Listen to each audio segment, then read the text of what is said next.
ಇದು ನೀರು ಥರ ಬರಬೇಕು ಬ್ರೋ. ಇನ್ನೊಂದು ಸ್ವಲ್ಪ ಸ್ವಲ್ಪ ನೀರು ಹಾಕೊಳ್ಳಿ ಬ್ರೋ. ನೀರು ಹಾಕೊಳ್ಳಿ, ಇಲ್ಲ ಕೊಡವೆ ಹಂಗೆ ಸ್ವಲ್ಪ ಕುದ್ದಿದ್ದಕ್ಕೆ ಸ್ವಲ್ಪ ಹಾಕಿ.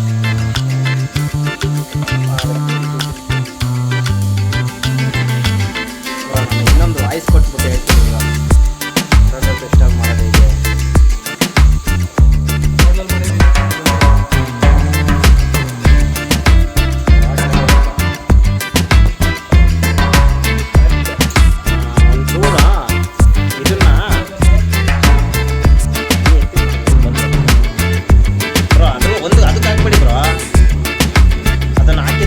ರಿಟರ್ನ್ ಮಾಡಿಸ್ಬೇಕು. ಯಾಕೋತಾ ನೀರು ಇರುತ್ತಲ್ಲ ಬ್ರೋ, ಇದನ್ನ ಆಮೇಲೆ ಹಾಕ್ಬಿಡ್ಬೇಕು ಬ್ರೋ. ನೀವು ಎಣ್ಣೆಗೆ ಹಾಕ್ಬಾರ್ದು ಇದನ್ನ. ಎಣ್ಣೆಗೆ ಹಾಕ್ಬೇಕು, ಆಮೇಲೆ ಹಾಕಿದ್ರೆ ಹೆಂಗೆ ಕಚ್ಕೊಳ್ಳುತ್ತೆ.